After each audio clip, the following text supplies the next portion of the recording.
championise back-to-back MotoGP titles.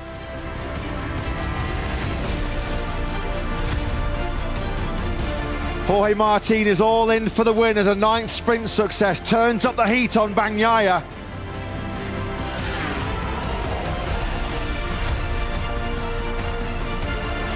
It's D-Day for Ducati as Pecco Bagnaia goes in search of the top 5 that will clinch him glory in 2023.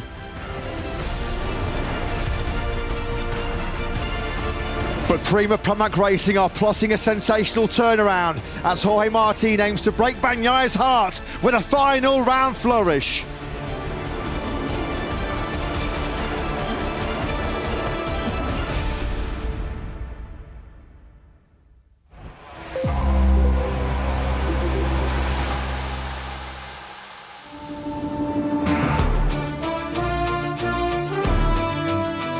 This was the Tissot sprint action from the Ricardo Tormo circuit in Valencia yesterday.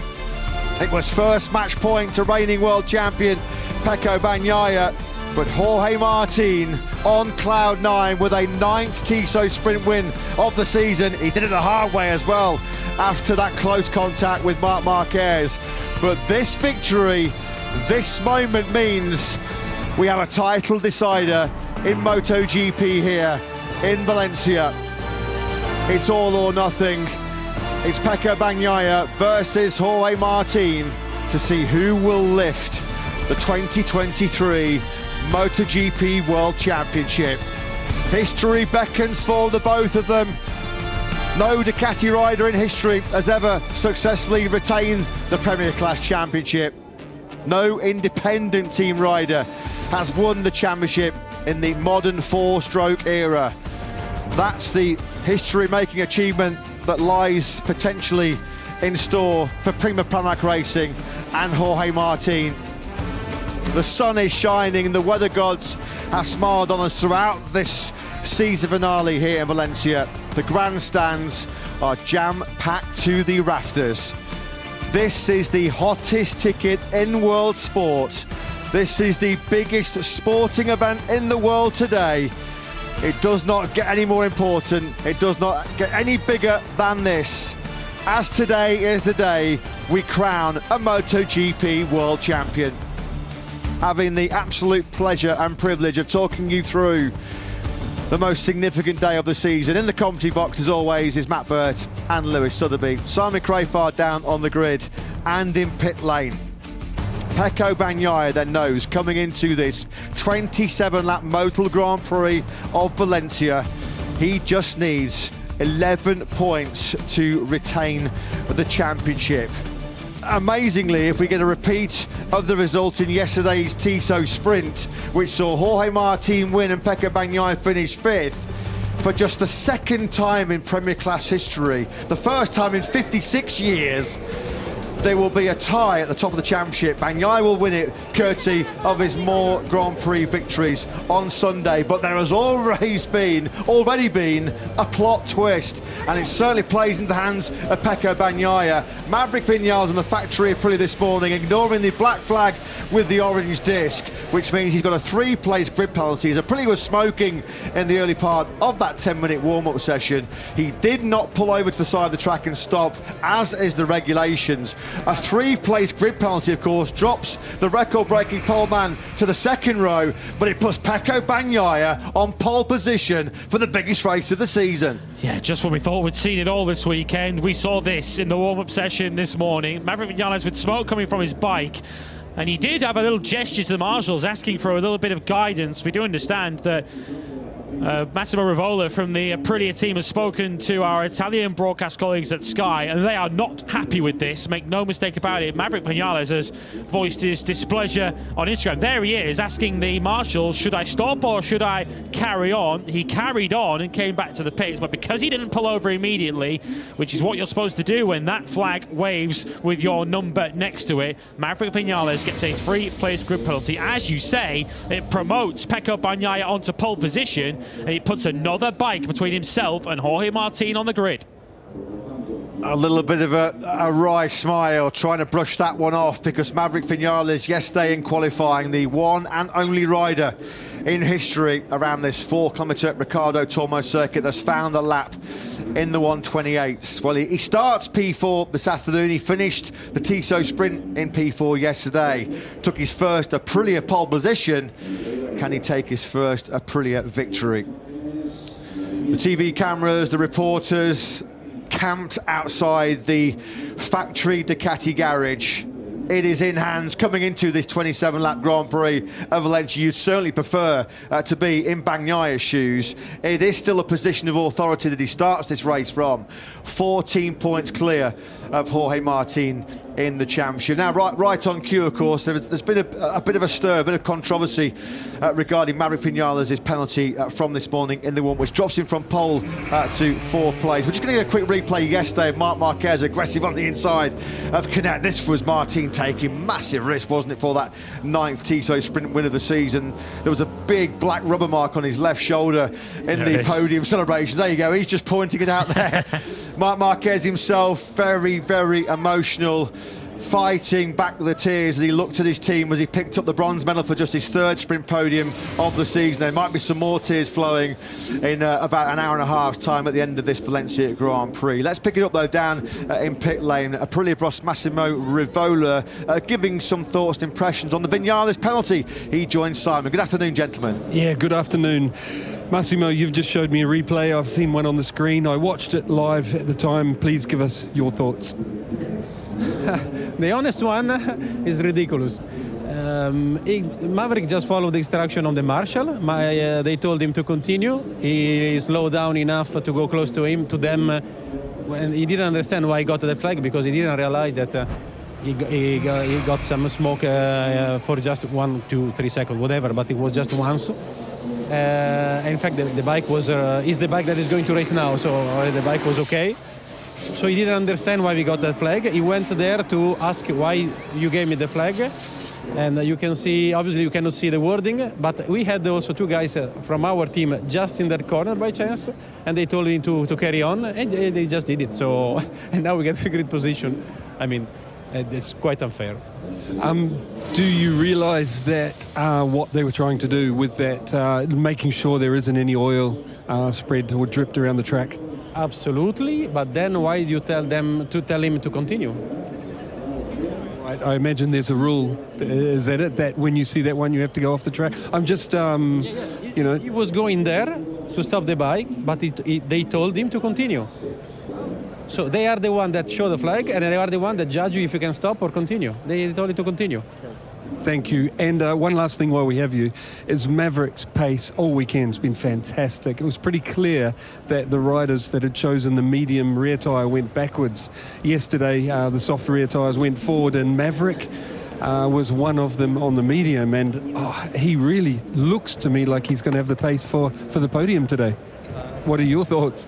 I think he will be on the podium. I think yesterday we fucked up the tyre. Clearly was the soft the right decision. Let's see what we decide on the grid, because I think the decision will be done at the very last moment. So maybe checking what the others are doing and do the same is not a bad idea. Best of luck. Thank you.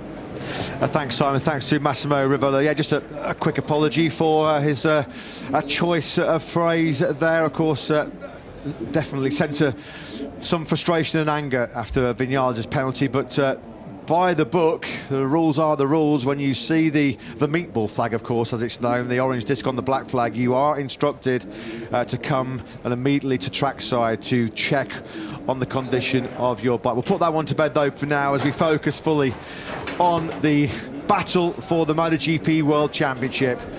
What are we? 35 minutes away from lights out, and Davide Tarlozzi's heart rate's already nearly at its highest of the weekend so far. Into the sanctuary of the factory Ducati garage then is the world champion.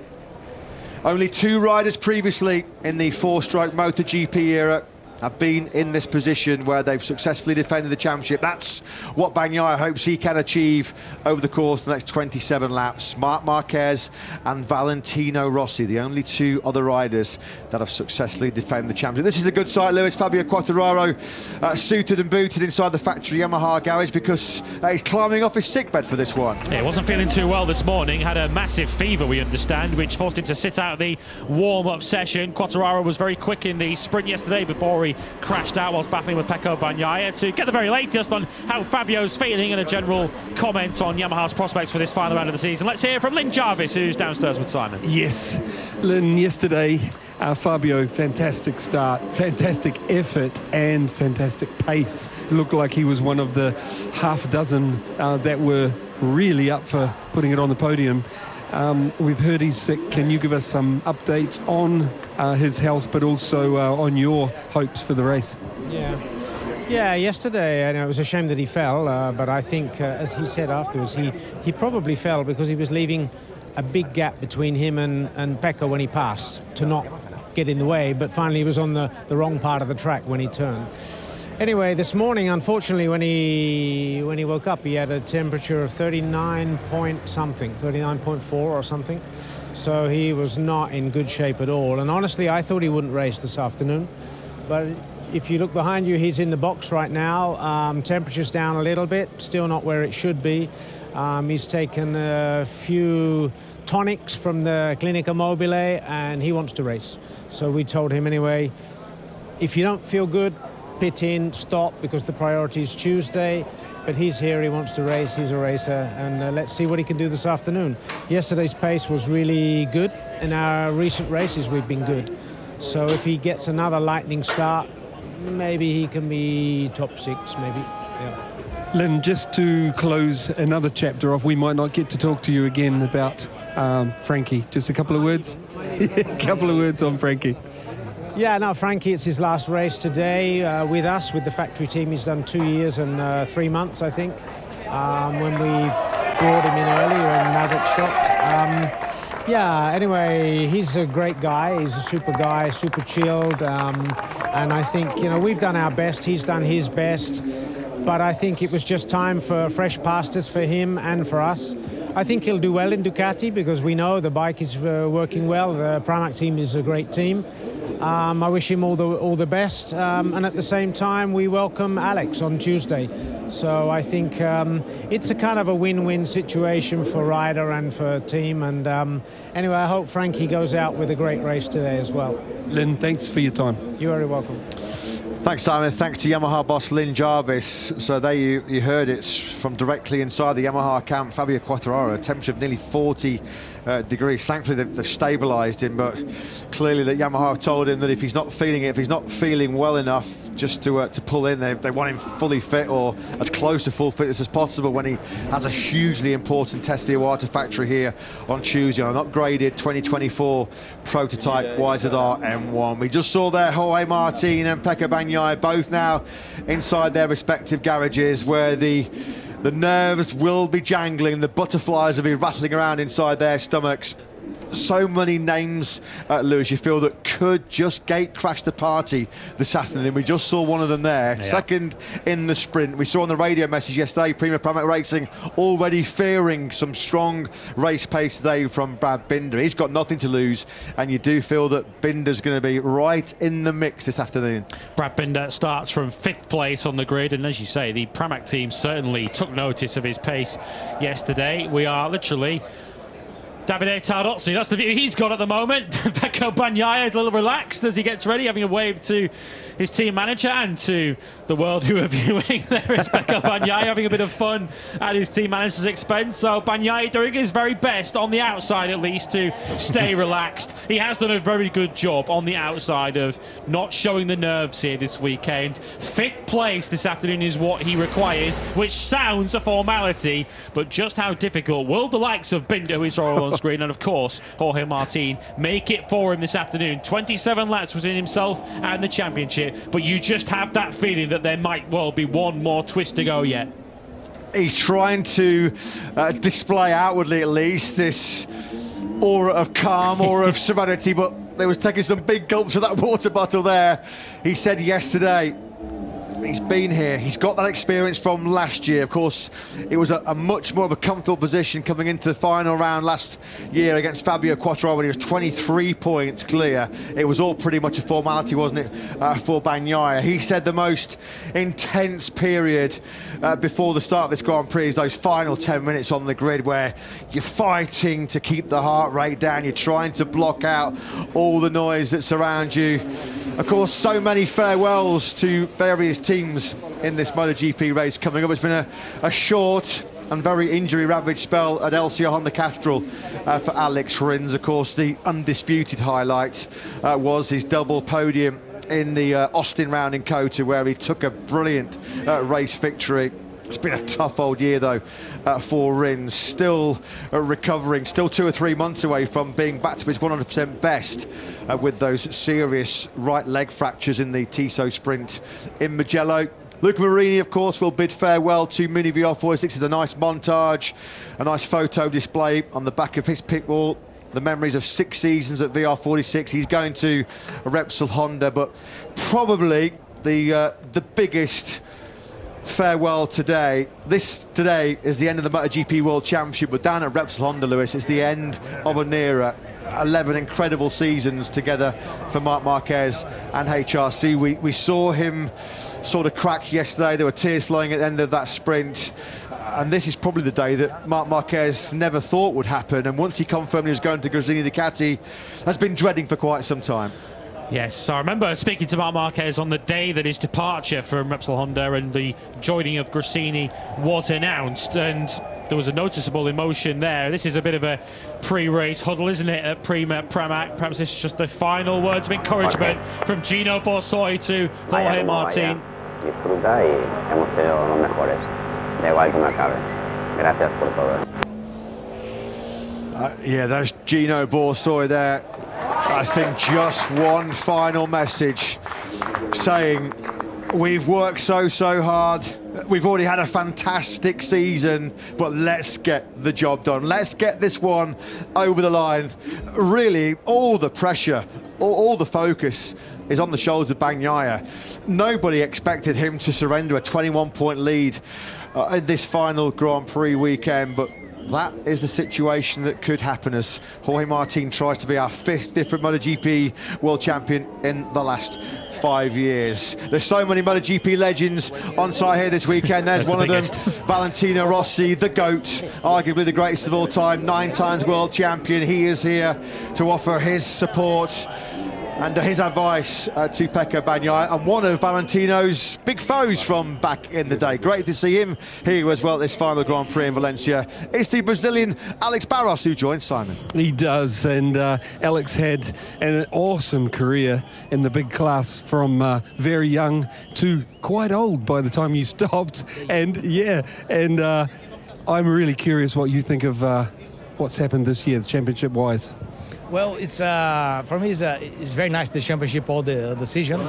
Of course, you need some Japanese brands can go up again. No, in that time, all in the Japanese is very competitive. Also, KTM and Aprilia make a fantastic job this year. Now it become more competitive. I hope for next year, all the brands, and Honda can secure development for the future. But the Ducati now is in very good moment in the sky. So, I'm race for Pramac. I'm a very friend of Paolo Campinotti. So I know the chance is very difficult. Martin is a very fantastic, aggressive rider, awesome rider.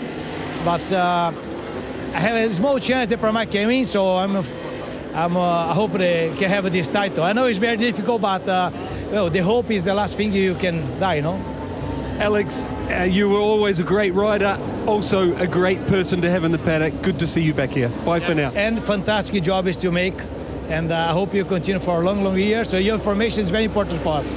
Thank you. That's incredible. You can send in the check in the post there, Simon, for that wonderful compliment, which of course we totally endorse. Absolutely. We totally agree with.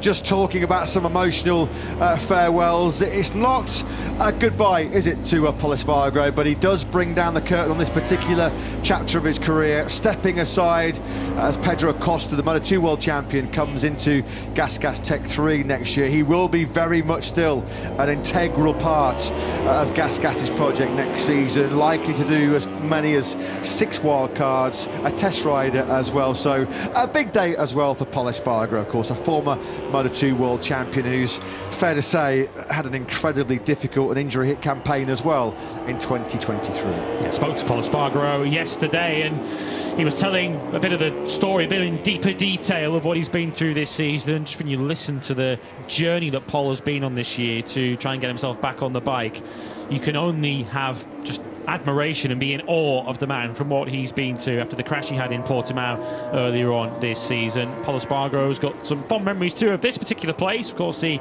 took a very emotional first podium for KTM here back in 2018. But it's the battle between the two Ducati foes that is our focus as Gigi Dall'Igna shares an embrace with Gino Borsoi. We are just under 25 minutes away from this title-deciding MotoGP battle over 27 laps of this Ricardo Tormo circuit, and you really get the feeling that the start is all important for Jorge Martin. He made a stunning start yesterday to get himself immediately into the top 3, and he needs a big start today, particularly with Pecco Bagnaia now promoted to pole position. Well, the party's already getting started here in Valencia. The firecrackers are going off right next to the grid. You can just see the smoke there. We get the traditional end-of-season fireworks post-race. Can we expect some fireworks during this 27 laps that are coming up here in Valencia? When I first heard those bangers, it was trying to smash their way through the commentary box. So Pecco Bagnaia, we remind you, courtesy of Maverick Vinales' warm-up penalty for ignoring the black flag with the orange disc after a technical problem on his factory Aprilia. This is an unexpected bonus, isn't it, for Bagnaia, because Vinales' penalty and demotion to the second row pushes Bagnaia onto pole position, which is a luxury position to be in for the biggest race of the season, arguably the biggest race of his life. It's one thing to win a world championship. Some say it's even harder to defend it, but that's the prospect that lies in store for the 26-year-old Italian. Of course, last year Pecco Bagnaia arrived here with a relatively comfortable world championship lead, certainly more comfortable than one he enjoys around about this time, when he was 22 points clear of Fabio Quartararo. He needed to finish in the lower points positions, and he had the luxury of being able to find himself some clear space on track and just ride around to 9th place to take the World Championship in a race that Fabio Quartararo needed to win and ultimately didn't. You feel as if the pressure on Bagnaia is much greater here for 2 reasons. First of all, because Martin certainly has the potential within him to win this race this afternoon, which therefore puts the pressure on Bagnaia to finish in 5th. And given the names we've already discussed that are going to be up against him and highly motivated, Johan Zarco, Martin's teammate, right next to him on the front row of the grid. The factory KTM's 3rd and 5th. Vinales has podium potential. Marc Marquez wants to bow out from Repsol Honda in style. That 5th place is not a formality for Pecco Bagnaia, particularly if those early couple of laps don't go well, which they didn't yesterday. We just saw on screens there 2 men who played such a pivotal role in making MotoGP what we think, we are biased, but it's the greatest motorsport show on earth. Dorna CEO Carmelo Espeleta having a pre-race chat with 9-time world champion Valentino Rossi. Valentino Rossi, an unlikely, an unwanted inspiration this weekend for Jorge Martin, of course. 17 years ago, back in 2006, Rossi looked like the big favourite to win his world championship that year for the factory Yamaha team. 8 points clear he was of Nicky Hayden, starting pole position, and it all went horribly wrong. Hayden won an emotional, unforgettable Premier Class title. Is there going to be another dramatic turnaround here this afternoon? One man who certainly hopes there isn't is Ducati Lenovo team boss Davide Tardozzi. Of course, Pecco Bagnaia, 14 points clear of Martin in the championship, and he joins Simon down on the grid. He does. Davide, tense moments down here. Please give us all your thoughts. Yeah, for sure it will be a very difficult race. Starting from the pole position means nothing. I think that Martin will do like yesterday, very hard to set first, second and third lap to try to be in front and lead the race. I think that he has a huge possibility to win the race, but Pecco must do a race to fight for the podium. He must be on the first 5 position to win the championship, but I think that the target must be on the podium. Good luck, Davide. Thank you. Yeah, thanks, Simon. Thanks to Davide Tardozzi. As much as Martin has been the star of Saturdays in the 2023 MotoGP World Championship, the star of Sundays has been the reigning world champion, Pecco Bagnaia. 14 podiums he's had in Grand Prix. That's 6 more than Jorge Martin. The reason why Bagnaia still has this relatively healthy 14-point lead in the World Championship coming into this final showdown is the fact that he scored Grand Prix podiums in the last 6. This is just confirmation on your screens, and in the event of a tie, this is Mike Webb, MotoGP race director, just confirming what we've told you throughout this weekend. If Pecco Bagnaia and Jorge Martin finish the championship on equal points, which could happen, a repeat of yesterday's sprint, we'll see that eventuality. Pecco Bagnaia will retain the World Championship, courtesy of the fact that he has 6 Grand Prix wins as opposed to 4 from Jorge Martin. Even myself, who's absolutely shocking and appalling at mass, knows that Jorge Martin can't win 2 Grand Prix here on Sunday in Valencia. So Martin, he said all weekend, hasn't he, Lewis? It's win it or bin it, win or bust here this weekend. Bagnaia's Sunday form, though, has got him out of jail a few times this year, and he needs another big result today. Yeah, one key stat that's missing from that graphic there are the Sunday podiums. Jorge Martin has taken 8 of them. Pecco Bagnaia has taken 14 of them. That might ultimately be the difference in around an hour's time when the final reckoning of this MotoGP World Championship is made and we begin our analysis of the season. We've heard from Davide Tardozzi in the factory Ducati camp. Now let's hear from the opposition. Prima Ducati, team boss Gino Borsois with Simon. Yes, Gino, please give us your thoughts going into this very important race. It's important day. It's the day. It's the last dance for us. It's the last dance of the season. We were able to bring the title till the last race, so we must be proud about that.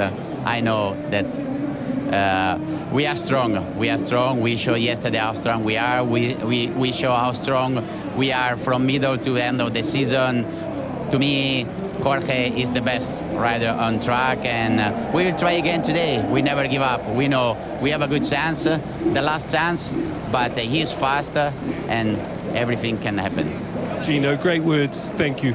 Thank you. Thanks, Gino. Thanks to Simon. What a first year at the helm of Prima Pramac Racing it has been for Gino Borsois. It is the last chance saloon, isn't it? It's winner takes all here today. The fans are getting whipped up into a frenzy. They're doing the Mexican wave. The beautiful downtown Valencia, Spain's 3rd biggest city. Clear blue skies as we get set for this all-important final showdown of the season. A big part to play, you feel, will be the factory KTMs as Pecco Bagnaia comes to the grid, gets a hug, a cuddle, and some late words of encouragement from his future wife, Domitia. But as we mentioned, the factory KTMs could play a big part in this Grand Prix, with Jack Miller and Brad Binder firing from the 2nd row.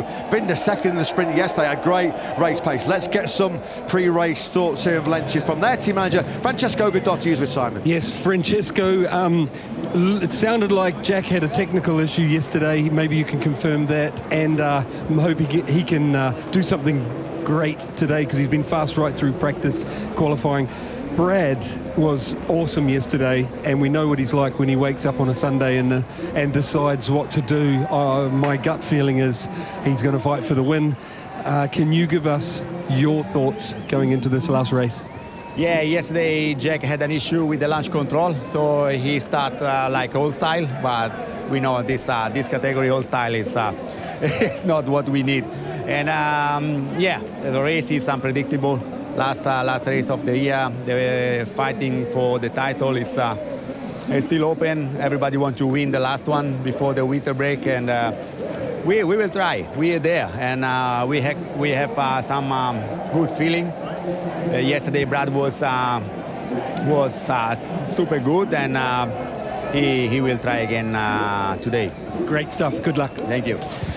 Thanks, Francesco Guidotti. Thanks to Simon Crafar. Yeah, Brad Binder now on a losing streak in MotoGP of 46 successive races since he won that flag-to-flag thriller at the Red Bull Ring in Austria. You can just sense it, even here in the commentary box. You can feel the nerves increasing. You can feel the tension and the pressure getting ramped up here who is going to be celebrating in downtown Valencia tonight, third largest city in Spain after Madrid and Barcelona. It's the biggest race of the season, and to follow into the early hours of Monday morning, trust us, it'll be the biggest party of the season. But who will be celebrating with the sorest of heads? Who will have their name to the Tower of Champions? Bagnaia or Martin? Yeah, Martin's going to have to try and get rid of those factory KTMs as quickly as he can. One line, actually, on the Prima Pramac team, as you might have noticed there as we were going through the grid lineup a few moments ago. Joan Zarco starts from the middle of the front row of the grid alongside Pecco Bagnaia. At this stage, could change, of course, in the next 10 minutes. Zarco, the only rider who's gone to the grid on the medium front tyre. Everyone else has gone for the hard front tyre. In terms of the rear tyre choice, Maverick Vinales, perhaps with a bit of anger in his veins, has gone for the soft rear tyre. He's the only rider in the field with that. That's what it's all about. That's what the years and years of blood, sweat, tears, the sacrifices behind the scenes that we never get to see. It's all to get your hands and your name on the Tower of Champions in MotoGP. Jorge Martin just trying to keep himself cool, just one big race away from the biggest day of his life as he looks to become just the 5th Spanish rider in history to win the MotoGP title, joining an exclusive club which features Spanish greats Alex Crivier, Marc Marquez, Jorge Lorenzo and Joan Mir. A quick footnote actually on Joan Mir. Unfortunately, a crash at turn 8 on Friday morning means he's absent from this final Grand Prix. A neck injury is keeping Mir sidelined for this final round of the season.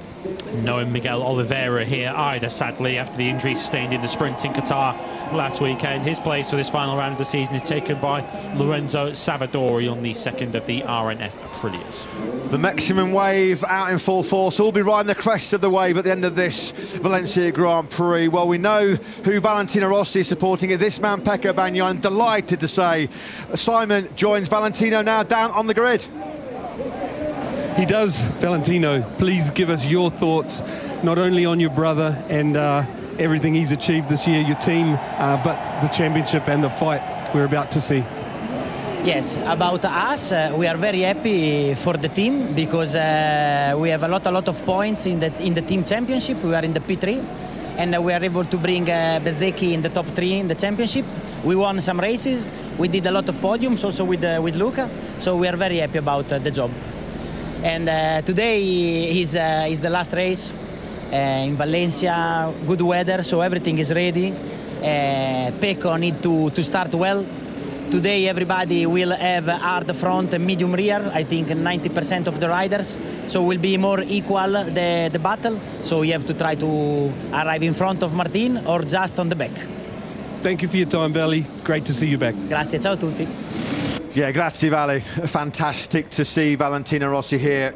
What a key ally he's been for Pecco Bagnaia. He's done so much work with the VR46 Academy to put Bagnaia in this position where he can successfully defend the World Championship. I'm sure Valentino himself is a little bit nervous, a little bit apprehensive about what lies in store. Of course, Bagnaia just needs to follow Martin home. He wants to win the championship though, doesn't he, from the top steppers.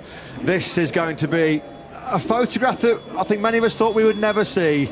Marc Marquez and his close-knit team. I say team, this is an extended second family for the 30-year-old Spaniard. Third place in the sprint yesterday.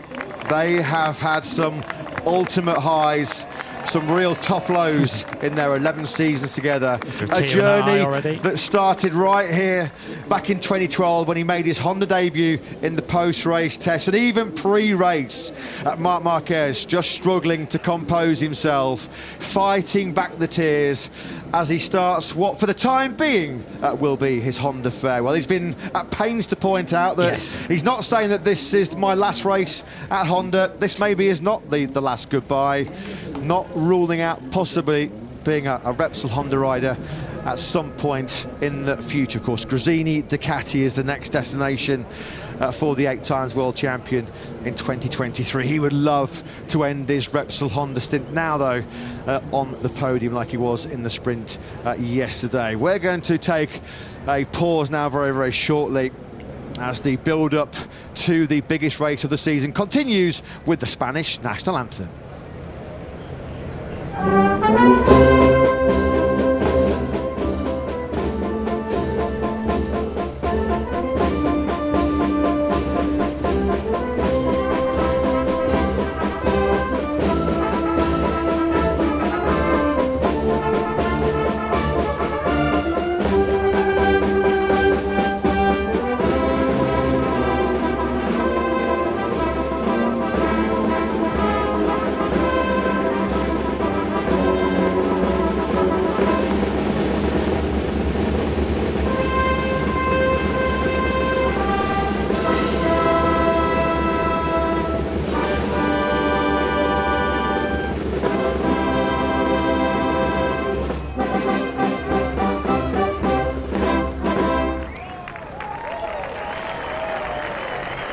That makes the hairs on the back of your neck stand up, doesn't it?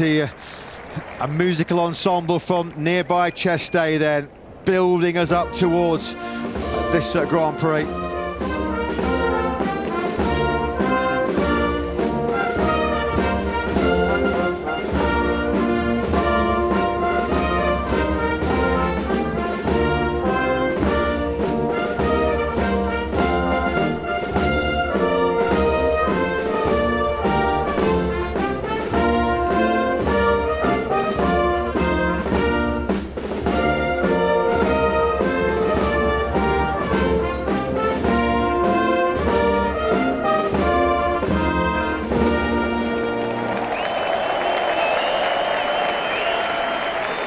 A near 100,000 sellout crowd are on their feet as there are some last words of encouragement from Valentino Rossi to Pecco Bagnaia. It's less than 10 minutes to lights out here in Valencia. We've just seen, haven't we, the emotional pre-race scenes for Marc Marquez and his Repsol on the crew. Let's go and get some thoughts on the team manager, Alberto Puig. Yes, Alberto, the end of an amazing period with Marc. Last race of the season, he was awesome yesterday. Give us your thoughts. Well, yeah, it's a long period, many success, also many pain, but finally one of the most important riders I think we've had in the history of motorsport racing. So very grateful for what he did, and yeah, we all wish him all the best in his new episode. Thank you, Alberto.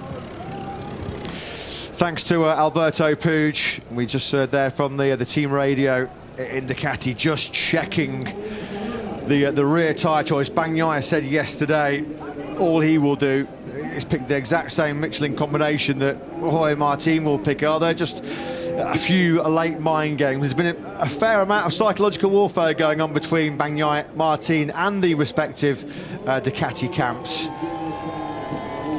I'm getting sweaty palms myself here in the commentary box as Maria Montfort, Jorge Martin's partner, comes down to give him some words of encouragement. He'll be hoping that it's not a kiss goodbye to his MotoGP world title hopes over the next 27 laps or so, as we are set for the ultimate showdown here in Valencia.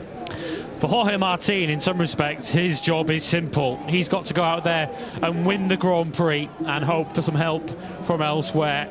What we can tell you as far as the mathematics are concerned, as you know, if Pecco Bagnaia finishes in the top 5, he is world champion. There are other scenarios if Bagnaia finishes lower down the order where he can still win the championship. From Jorge Martin's point of view, if he fails to finish on the podium this afternoon, it doesn't matter where Pecco Bagnaia finishes, Bagnaia will be champion. So Bagnaia needs a top 5, Martin needs a podium minimum, ideally from his point of view, victory to put the pressure on the reigning world champion. We are 5 minutes away from the warm-up lap getting underway. The tension is ramping up. The stakes could not be higher. The biggest prize in two-wheeled motorsport is waiting at the end of 27 laps of this Ricardo Tormo circuit for either Jorge Martin going for his first MotoGP crown, Pecco Bagnaia going for back-to-back World Championships, looking to defend the #1 that he achieved last season. We can head down very quickly to the grid now and get a word on tyres. Michelin Motorsport manager Piero Taramasso's with Simon. Piero, please give us your thoughts on tyres going into this one. Yes, looking at results from yesterday, today double laps compared to yesterday, so the main choice will be hard front and medium rear. This is 90% of the riders, and maybe Maverick was very indecisive in between the rear soft and rear medium, so he's probably the only one he might try, take some risk with the rear soft, but on the top, the top level, top riders fighting for the win, probably is hard front and medium rear. Thank you. Thanks, Simon. Yeah, it does look as if the vast majority are going for the hard front, medium rear. We'll bring you confirmation as soon as we get it, if we do receive it from Michelin on the final starting tyre choice. We can be pretty confident what Pecco Bagnaia is starting on, because we saw and heard the communication from the Ducati Lenovo team. Our information going to the grid is that Maverick Vinales, as Piero Taramasso said there, was a little indecisive, has the soft rear tyre on. That may change in the next minute or so. John Zarco, from what we understand, is going to the grid and preparing to start this race with the medium